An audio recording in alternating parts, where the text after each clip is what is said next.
Hi guys, Matt Lemke here with 3Gamer Goggles. We're at Origins Game Fair 2017. I'm with Randall from Catalyst Game Labs, and we're going to talk about, well, some stuff. We're going to talk about Shadowrun, it's a new prototype game. Actually, this is going to be ready when? This is on a ship starting to head here, so it still will be late July, probably early August before it's out in store shelves. Yeah, and I didn't say the name. It's Zero Day. Silly me. And he's going to give us a quick rundown. Some of the art is absolutely beautiful. Actually, a lot of the art is beautiful. Like, I really like this building. And this one kind of glows. Play it in black light. Does it work? No. I tried. I bet, well, the letters are white. That would do something. Sure. Absolutely. That'd be weird. It'd be like, talk about running, right? All right. So, Shadowrun Zero Day is a two-player hacking game where you are trying to bypass vulnerabilities of new software that companies are put out. That's where the term, for those that don't know, plenty of you would, but for those that don't know, that's what Zero Day means. The vulnerabilities in a software package that shows up on day one that hackers can exploit. So of course in Shadowrun it's Deckers, and they are going to exploit these vulnerabilities, trying to get marks in on the mega corporations. And if you score 3 of the cards, then you're going to end the game, and then you're going to add up the points that you have. So on your turn, you're going to be playing tools. You have a hand of tools. You start with 4 of them. You can play any of the cards that you want, but they must all be the same card.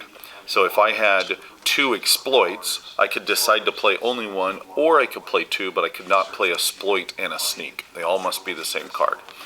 So if I just played 1 card here, then I could place my mark on any of these cards here. You'll notice that there's 2 blue here, if you're able to. There's 2 blue cards here, and there's a red card here. And the 3 colors are blue, red, and purple. So in this instance, there is a countermeasure card in the way protecting the mega corporations, so I can't go through, so I can decide which one I want. However, if I had a decryption card, which is a purple, then I've been able to bypass the vulnerabilities of these countermeasures because there's no purple card, and then I could go ahead and place a token directly on one of these mega corporation cards. Now during the game, you're going to get a lot of cards coming up here. Let's go ahead and say you had 4 on there. Now, if I put a 5th one there, I have a target number of 5 on this card.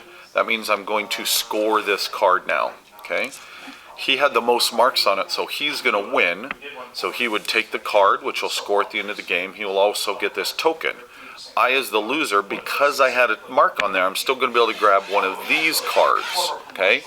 Now, the reason that's important is if I had 3 or 4 of these male tokens sitting out here that weren't scoring any points, I can only score them if I get the card. So there are times when it's actually better to lose in a situation. I'm going to orchestrate it to give him some points because I'm hoping to get more points out of it on the win.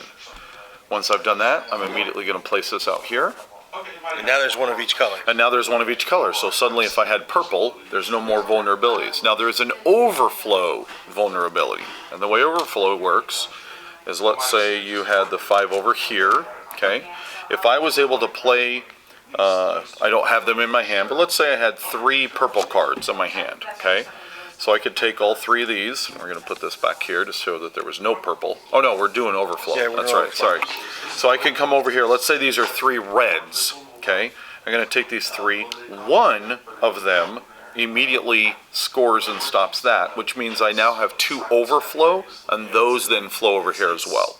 So there's both the countermeasure vulnerability as well as the overflow vulnerability. It speeds up gameplay too. Okay, exactly. I do have a question. There's 2 numbers on the mega corporations. What are they for? The left is the target number of how many marks you need to put on it until you can score the card. The right is going to be your actual victory points you're going to add up at the end of the game. And that's pretty much the game. You're gonna, if you have fewer than 3 cards in your hand, you're gonna draw 2. It's only about a 20-minute game, but it's surprising how much tactics and play are in there. And because it is so quick, you can get 2 or 3 games in, particularly when you're like, oh, now, as you're learning, you're gonna be like, oh, now I understand this element, let's play again. And I was just replaying last night, actually, in preparation for doing some of these videos, since it's been a while since I played the game, because it's been off my plate for several months now. But last night I played 2 or 3 games, and I was once again blown away with how much I love this game. I think it's just a great, fun little 2-player hacking game. It's a nice little simple game. Yep. Yeah, with a lot of depth.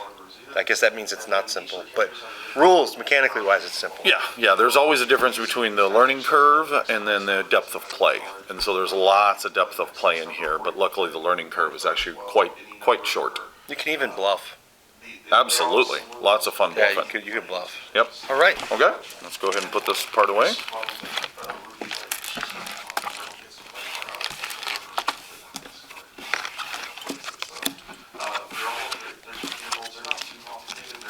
Oh, here's some blues. Yep, thank you.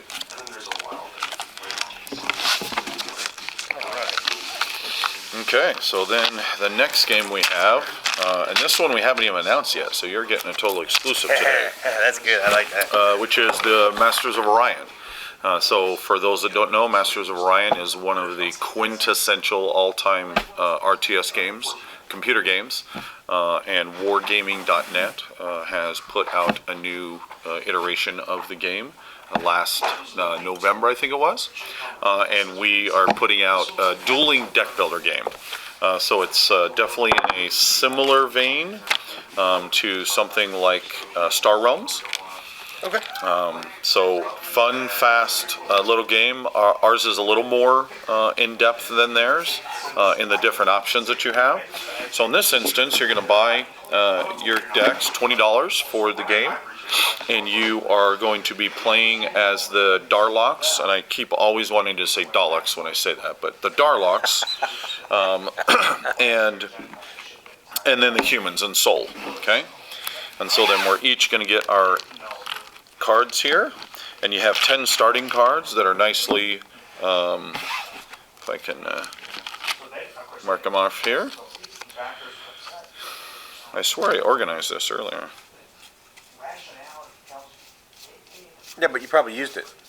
In fact, I did use it. That's funny. Thank you for reminding me of that. Okay, so you have little star icons here in the corner that tell you that those are your starting decks. It's nice that they're on both corners, too. Yeah. Being somebody who likes to flip through cards, who has a very large magic collection, who now flips them upside down to sort them for symbol. No, and exactly because of things like that.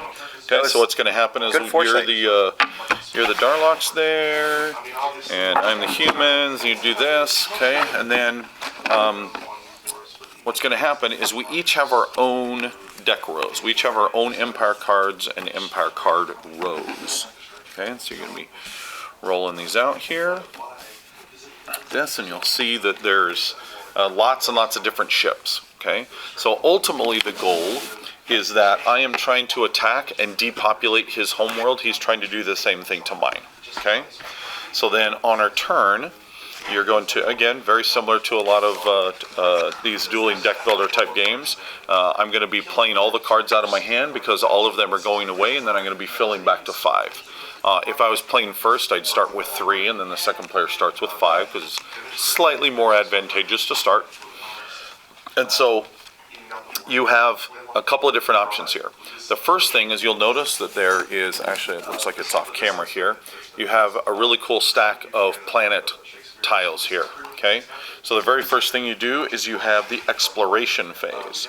So if I have a scout card, okay, I'm going to be able to play that scout card, and I'm going to be able to rotate this card down in the exploration row because my ship is out there exploring new planets. Oh, nice. Okay, and then I'm going to be able to take an exploration token and I'm going to put it on my side.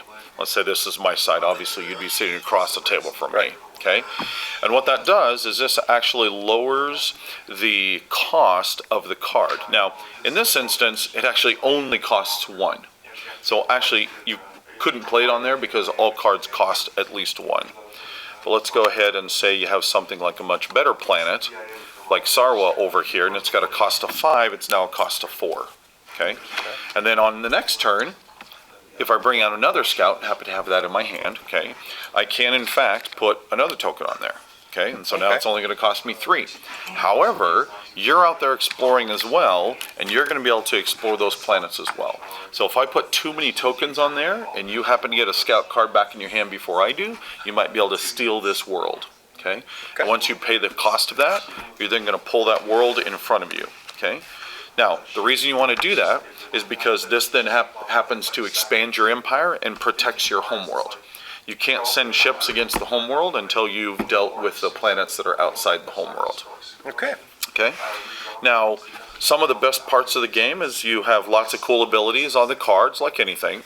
But the two things that really help to bring great flavor in here is one, on the ships here, you have different formation abilities as well as command points, okay? So the way the formation abilities, see, is right here on the torpedo cruiser, it says destroyer, enemy discards 1 additional card, but this card's damage is 0, okay? Now what that means then is if I am playing cards, okay, and I happen to have this in my hand, if I played that card and I played a destroyer with it, I have now created a formation, okay, and now I get to actually use this ability. Oh. So you're trying to match up various card types, your fleet building, exploring to try to then get these additional abilities. And spinning your deck. Exactly. So each of the different card types have those type of fleet building actions, okay? The last part of the game is and again, it's all about that fleet, is that the more different ship classes you get, the more command points that you get. And then the command points allow you to spend in various ways. Command points can be used to spend to help you buy your cards out of your empire row. It also can be used as flat out additional attack value in the fleets you build to then send it your ships and your planets. It can also help you deal with some of the additional events, because even though there's planets in here, there are also good events, and there's also some bad events, things that can show up, like pirates that come out here and they park on a planet, and then they sit here and hit both of us each time until we deal with them. And so command points sometimes can be used to spend to deal with it. So it's about 45-minute game or so, depending on that's fast. How in-depth you want to go.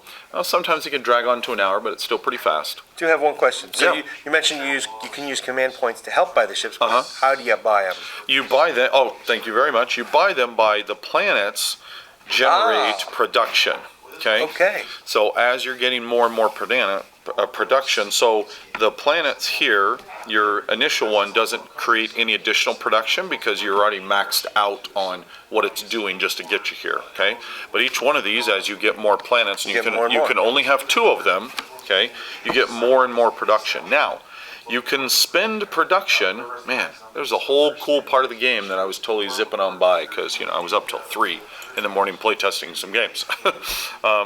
Is that in addition to buying things, though, I can take, let's say I played a Space Factory, which gives me a production, and if I had these 2, and there's production, I can spend that then again for the cost of the card that I already have to then upgrade the card. And suddenly it's a much better card, okay?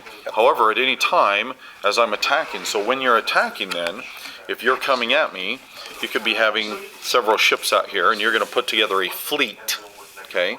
So then the attack value of this fleet coming at mine is 2, 3, 4, 5, 6, okay? This is only a population of 5, so then you would actually, in fact, kill this, destroy the player. Now, damage does not pass on from the card. Also, unlike a lot of games where you have to equal or exceed or not do anything, damage actually accrues. So if all you did was put 2 on here, then we're going to put 2 on here. And then you're going to be able to keep whittling away at it, okay? Some of the ways that I deal with that is Space Factories allow me to heal 1 for each Space Factory I play. So if you had 2 damage on here, I could play that Space Factory and pull 1 off. I can also get bases, like the Starbase Minta, which I could throw in front of this, and then you'd have to whittle down through the base to then be able to get at the planet below it. Finally, I can also do an option, a defense option. And a defense option is you've completely assigned your fleet. I can then take my ships and permanently scrap them out of the game to subtract cards off of you. So it's a last-ditch effort. You don't want to do that very often, or you're going to strip your deck down to nothing, and then you're just going to collapse. But there are some really great, brilliant moments when you're coming in with a whole pile, and suddenly I'm denying you most of it, and then turning back on my turn and hitting you again. So there's lots and lots of really great play in here. Sounds like a lot of fun. Actually, I'm very intrigued by this. I can't wait to see this. Okay. This is just heading to print now. We'll certainly have copies on sale at Gen Con, but it probably won't be available in stores until about September, October. Okay, so let's go ahead and get that put away. I got 5. Should be 10 of them. Yeah, I only got 5.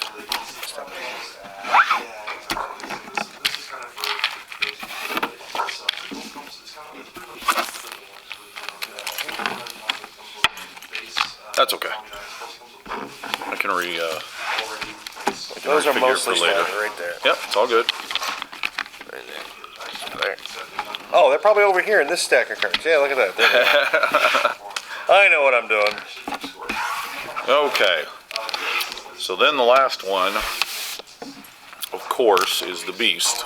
The Beast. The Beast, which is Dragonfire. So 2 years ago, Was it 2 years ago you started this? Well, no, I'm thinking 3 years ago we published Shadowrun Crossfire, which is a deck building game based in our Shadowrun universe. Yeah, that's about 3.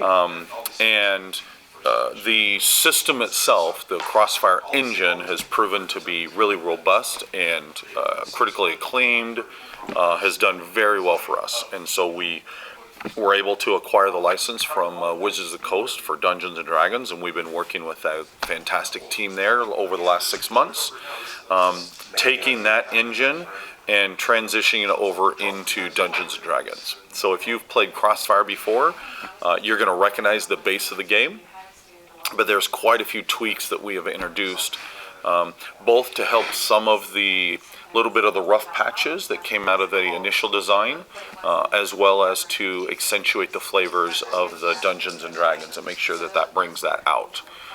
So in a nutshell, here, let me find some quick kind of cards here. So in a nutshell, the cards that you have, the encounters you're going to be running into, the monsters are going to have damage tracks. Okay, you're going to be playing cards that are color-coded that have various various types of damage. So you have devotion, martial, arcane, and deception for your fighter, wizard, cleric, and rogues. So as I have the cards in my hand on my turn, I'm then going to be playing those cards and trying to color match up to the damage tracks to try to eliminate the monsters. It's a cooperative game. In fact, it's a very intense cooperative game. So the name of the game is you have to cooperate. So there are other cards that have assists on them. And if it has assists on them, then that portion of the card can be played on somebody else's turn to help me. So some really powerful cards like Javelin and Bless are ways in which I can be playing my cards, and then I'm like, hey, I really need some help here. Does anyone else have a devotion icon or 2 colorless icons? And you can play those to help defeat the encounter. And then as the game plays, there's something called the Dragonfire deck, and the Dragonfire deck can be thought of as the GM. He's the one putting pressure on the game. He's the one that is increasing the difficulty, so it always feels like that orc is breathing right on your neck as you're sprinting down the passageway and trying to find your way through the dungeon. And so every turn, or every round, a new Dungeonfire card comes up, and you apply the effects. If you get to the end of the round and all the encounters haven't been defeated yet, then that goes into the discard, and now your Dragonfire level is increased by 1. And then there are monsters as well as effects on the Dragonfire card that don't come into effect until you hit certain levels. So the longer the game takes to get through things, the more dangerous it gets and the harder it gets to get through. So it's a great pressure mechanism that gives you that sense of urgency that I need to get through the game. So that's kind of how it plays out, and then it plays out across a couple of scenes. So at the end of the first scene, after all the monsters are done, you're going to be able to take a short rest. You're going to get a hit point back, a chance to buy some cards. It is a deck builder after all, so you're buying more and more powerful cards. Then a new wave of monsters comes out. And then the Dragonfire deck determines, the count will determine how many more difficult ones come out as well. And then usually it plays out across 3 scenes. So that's kind of how the game plays out. Now, we have these character screens, okay, so you can kind of see them there, and they're really, really beautiful, okay, and these actually kind of stand up like that. Oh. And then we have these cool things. Did they stand up in Crossfire? No, they did not. Okay. They did not stand up. Then I we have think these so. cool little dagger clips, okay? So there's a couple of things here. First, you're tracking your damage across the top with these clips. So it's hit points, just like in the tabletop RPG. So as the encounters are hitting you, you're going to be rotating that down. As you're healing, they're going to be rotating back up. One of the other great differences between the original Crossfire is there were 5 races in that Shadowrun Crossfire. And that pretty much was it. Those were the stats you have for your starting cards, gold, and hit points, as well as the basic cards you put together to create your initial starting deck. There's so many more races, as well as all of the wonderful class types in D&D, that it allowed us to go in and create a much more in-depth design, so that this Dragonborn is a mage Dragonborn, so he has a very specific 3, 4, and 6 for his starting cards, gold, and hit points, as well as the 8 cards that correspond. He's got 5 arcane cards, which, let's see what you can kind of see in there. Some of the icons there that show you that. So he's got 5 arcane cards, and then 1 each of martial, devotion, and deception. However, a fighter Dragonborn would actually have slightly different stats. And because of the design space on the card, even just 1 or 2 tweaks on it gives quite a different experience. And even the card makeup is going to be different. The initial game is going to come with 12, it's 16 total cards, but 12 unique cards. And then we have a Heroes of the Sword Coast pack that has 32 additional new cards. And each one of those, as well as every monthly expansion that we have planned, will come out with 2 additional character screens. Every single one of them will have a slightly different, unique build. And so I can see lots of discussions about, hey, the Tiefling Arcane is the best wizard that's out there, and somebody else is going to be, no, Sun Elf is way better. It gets 1 more starting card. Yes, I have 1 less hit point, but the starting cards are better to have. And I can see lots of great table talk as people are arguing about that.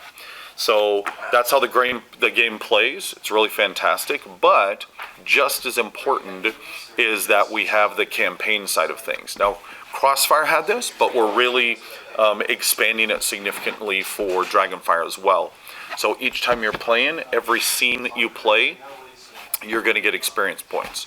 Again, Crossfire was a little stingy, and part of that is that was the Shadowrun universe. The Shadowrun universe is an incredibly brutal dystopian setting, so Crossfire really felt good to have it be that hard. But in this, every scene that you start within an adventure, whether you finish or not, you're going to get an XP. And then if you go ahead and complete the entire adventure, you get some bonus XP. So you're going to have a better payout rate as you go through the game. So even if you don't complete a game or 2, you're still going to be well on your way to the stickers. And the stickers, then you'll be peeling those off and applying them directly to your sheet. And those represent additional abilities, class feats, and so on that you get. There's 3 times as many unique stickers in Dragonfire as there was in Crossfire. And the main reason for that is that you have, for example, the fighter, and then the fighter has basically 2, well, actually has multiple subclasses, but the 2 that are in the base box set are the champion and the Eldritch Knight. So you can have some generic stickers that any fighter can have, but then you're going to have an Eldritch Knight sticker, and if you get that sticker, it then unlocks a set of subclass stickers that really enhance the play, that give you the feeling of, now suddenly I'm dealing with more arcane cards because I'm now that Eldritch Knight. So it pulls all of those flavors in. So for the cleric, you have the war domain or the devotion domain. A lot of that great flavor that'll come out as you build a unique card. The last thing that we had, because there's not enough going on in this box set, the last thing we have is magic items. So D&D, I've been writing some blogs, if anyone's been following them, or if not, dragonfirethegame.com is the website, and I've been writing dev blogs that give you a huge behind-the-scene looks at all the development that's been going on and why we chose X as opposed to Y. And one of the things we talked about is at the very beginning, we put together a list of here are the quintessential things that make up D&D. And if you don't have those addressed in some fashion in your game, then you're missing one of the pillars of why this game is, heading up towards 50 years now, and we're still loving it and still enjoying it. And one of those is magic items. That's, if I'm going to go in and I'm going to finish that dragon horde off, and then the GM's going to be rolling up on those tables and getting us our magic items, and then you're laying it out there and pick and choose, and no, I want that cloak, or I want that sword +1, and so on. So magic items then are, unlike the experience points where you get some experience every scene you start, magic items only come out if you actually complete the entire adventure. Okay? And then again, to simulate that D&D style, there's actually various rarities, and you don't actually get to pick what you're getting. Based upon your level, you will unlock whether you're dealing with a common deck, an uncommon deck, a rare deck, and so on. The higher your level is, the better rarities you're going to have access to. And then you're simply going to shuffle those decks and then randomly deal out the magic items. And then you're all going to fold them up, and some players are going to be like, yes, I got exactly what I wanted, and others are going to be like, can we trade something? Are there any cursed items? Not in the base game, because we're wanting to be a little nice, but they absolutely that type of thing will be coming. But it adds this whole other great feeling, both of D&D but also of gameplay. And then there'll be some magic items that you may not want to use very often. You're going to be thinking about a particular scene or a particular dungeon or environment that you're going to want to go into, and then you're like, hey, this card's going to be perfect for that. I'm going to go ahead and rotate that into my deck. And then the cards are going to be laminated so that you can write down and track all of the magic items you have access to. You also, on the back of the card, then also have some specific limitations based upon race and class. There are some things that you cannot do. For example, the magic item limitations for this Dragonborn Arcane is he only can have 2 weapons, 1 armor, no shields, 6 miscellaneous items, and then the arcane armor only. However, these limitations are all the way up to well past adventure level 10. So you're talking 40, 50, 60 games perhaps to have gotten that far in it. So tons of awesome stuff going in there. We're demoing it here at the show. Again, dragonfirethegame.com is a website. We're continually putting stuff out there, showing art off, talking about those things that we're doing with the game. It'll be, man, it better be on sale at Gen Con. And then September, October, it'll be on store shelves. It really sounds like you caught the flavor. We hope so. It sounds like it. Sometimes it can be a little hard, forest for the trees. We've been in the depths of it for so long that, you think you're heading in the right direction, but so far the response, we've been demoing it and the tables have been packed, and had a lot of wonderful, great comments about that they're really enjoying it, getting the good flavor that we brought to the table. So that makes us pretty excited. Okay. So, anything else? No, that's plenty. I think this is probably the shortest Randall interview I've ever done. Yeah, it's the joke has become, what are you doing? Dragonfire. Why is this thing late? So nothing Dragonfire. Nothing on the CBT side. There's plenty coming. The second Succession Wars book just released. I did in fact forget to grab that. And then the Battle Mech Manual, which we did an alpha, an open beta of that earlier this year, which is a new rule book that focuses exclusively on battle mechs. Will be out at Gen Con. And then we've actually been working on it a while, and various production issues and so on have gotten in the way, but we have not only a new printing of the introductory box set that's going to be slightly reimagined, but also a new beginner's box set. That the goal is, $20, 2 mechs, quick start rules, just a really quick, fun, easy way to get into the game.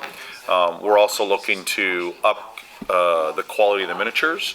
The last Lance packs we did are some of the best plastics that have ever been made for BattleTech, but there's still much better quality plastics in the market. And so for those that may have seen our Valiant deck builder game, that's definitely the best plastics that we've ever done. We've gotten a lot of good compliments on those, and that's the level of quality that we're trying to raise the BattleMechs up to for these new boxes, and that just takes a while to get the process through. So there is no definitive release on those yet. Hopefully within the next month or so they'll head to print, and then we'll get a little more data on that. Cool. Thanks, man. Yeah, you're very welcome. Thank you. Thank you, guys.